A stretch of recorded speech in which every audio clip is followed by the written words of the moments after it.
नमस्कार दोस्तों, मैं हूं अंकित। ब्लूटेक ऑफिशियल के न्यू वीडियो में आपका स्वागत है। आज के वीडियो में हम लोग बात करेंगे, बहुत ही इंपॉर्टेंट टॉपिक है निफ्टी 50 और सेंसेक्स कि आखिर के निफ्टी 50 और सेंसेक्स है क्या, और इसके पर्पज से आपको किस तरह से पता लग सकता है कि इंडिया के टॉप 5 कंपनी कौन से है, या मार्केट कैप के अनुसार से सबसे ज्यादा वैल्यू किस कंपनी का है। तो आपको ये निफ्टी 50 और सेंसेक्स बहुत अच्छे तरीके से बता देगा। तो आज की वीडियो में जानेंगे कि निफ्टी 50 या सेंसेक्स क्या है, या इसका क्या काम है, और ये किसके द्वारा मैनेज किया जाता है। आज की वीडियो में डिटेल में समझने का कोशिश करेंगे। अगर मैं आपको सबसे पहले निफ्टी 50 के बारे में समझाने का कोशिश करूं तो निफ्टी 50 एक इंडेक्स है जो एनएससी का इंडेक्स है। एनएससी का full form national stock exchange है।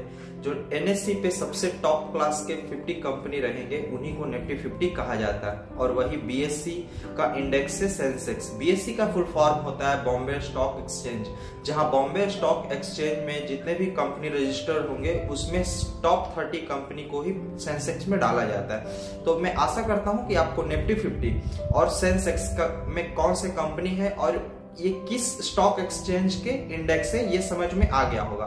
मैं फिर से आपको एक रिपीट कर देता हूं। मान लीजिए एनएससी नेशनल स्टॉक एक्सचेंज में अगर 1600 से ज्यादा कंपनी रजिस्टर्ड है तो उस 1600 कंपनी में से सबसे टॉप क्लास के 50 कंपनी निफ्टी 50 में दिखाया जाएगा जो नेशनल स्टॉक एक्सचेंज में होगा। और वही बीएससी में, अगर बीएससी का फुल फॉर्म हम लोग बोले तो बॉम्बे स्टॉक एक्सचेंज में जो टॉप क्लास के 30 कंपनी रहेंगे उन्हीं को सेंसेक्स में दिखाया जाएगा।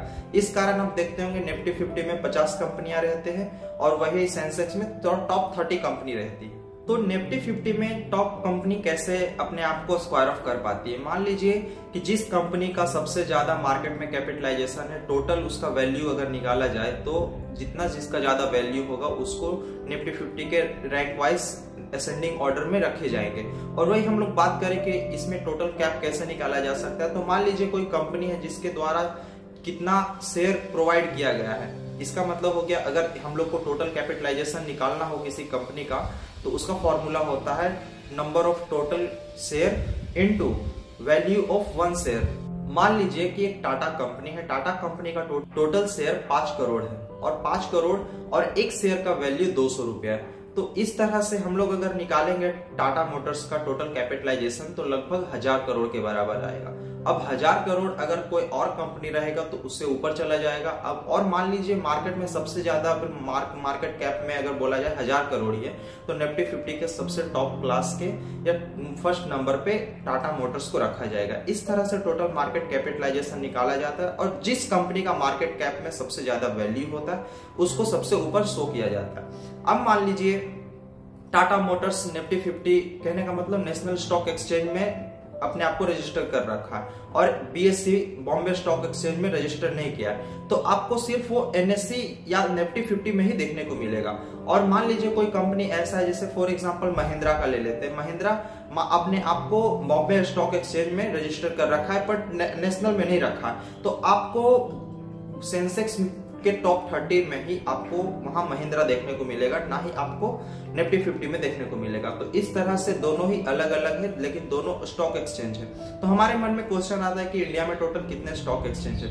स्टॉक एक्सचेंज ऐसे अगर हम लोग बोले तो टोटल 23 है, जिसमें 2 स्टॉक एक्सचेंज एनएससी और बीएससी बहुत ज्यादा पॉपुलर है या बहुत ज्यादा मार्केट कैप रखे हुए, और टोटल 21 जो रीजनल लेवल पे अपने आप को स्टॉक एक्सचेंज सर्टिफाई है या रजिस्टर्ड है। तो आपको मेन रूप से यही देखना है कि एनएससी और बीएससी में किस तरह से कौन से कंपनी को टॉप 50 में प्लेस मिल पाता है और सेंसेक्स और बीएससी के तहत इस 30 कंपनी को ऊपर मिल पाता है। इस तरह से निफ्टी 50 और सेंसेक्स अपने आप में काम करता है। और आपको ये भी समझ में आ गया होगा कि किसी भी कंपनी का टोटल कैपिटलाइजेशन या मार्केट कैपिटलाइजेशन कैसे निकाला जाता है। उसका बेसिक फॉर्मूला है, उस कंपनी के बारे में पहले जानना है कि वो कंपनी कितना शेयर मार्केट में प्रोवाइड किए हुए, number of total share into value of 1 share. अगर दोनों को कैलकुलेट करते, दोनों को मल्टीप्लाई करते तो जितना वैल्यू निकल के आता है उतना मान लीजिए उस कंपनी का मार्केट कैपिटलाइजेशन। सेंसेक्स और निफ्टी 50 में अपने नंबर दिया जाता है कि आप इस नंबर पे हैं और ये हमेशा बदलते रहता है। मान लीजिए आप एक क्रिकेट देखते हैं, क्रिकेट मैच देखते हैं, तो क्रिकेट मैच में आप देखते होंगे एक स्कोरबोर्ड होता है जिसमें जो प्लेयर ज्यादा परफॉर्म करता है उसको सबसे ऊपर रखा जाता है।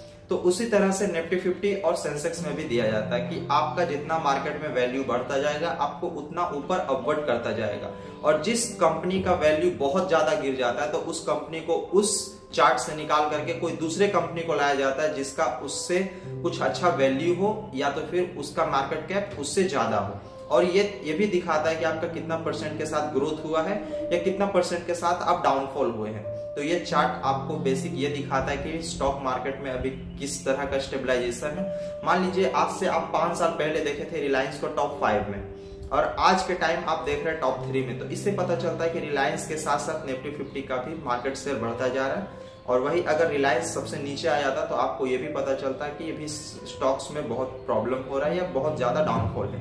तो इस तरह से आप डिफाइन कर सकते हैं निफ्टी 50 और सेंसेक्स के सहायता से। और ये निफ्टी 50 और सेंसेक्स का जितना भी, या हम लोग बोल सकते हैं नेशनल स्टॉक एक्सचेंज या बॉम्बे स्टॉक एक्सचेंज का सारा एक्टिविटी सेबी के द्वारा मॉनिटर किया जाता है। सेबी का फुल फॉर्म होता है security and exchange board of India. मैं आशा करता हूं कि आपको निफ्टी 50, सेंसेक्स, एनएससी, बीएससी समझ में आया होगा। अगर मेरा वीडियो आपको इन्फॉर्मेटिव लगा होगा तो प्लीज वीडियो को लाइक कीजिए, कमेंट कीजिए, शेयर कीजिए, साथ ही मेरे ब्लूटेक ऑफिशियल चैनल को सब्सक्राइब करके बेल आइकन को प्रेस कर दे ताकि मैं कोई भी न्यू वीडियो अपलोड करूं तो उसका नोटिफिकेशन सबसे पहले आपको मिले। मिलते हैं अगले वीडियो में, जब तक के लिए जय हिंद, वंदे मातरम।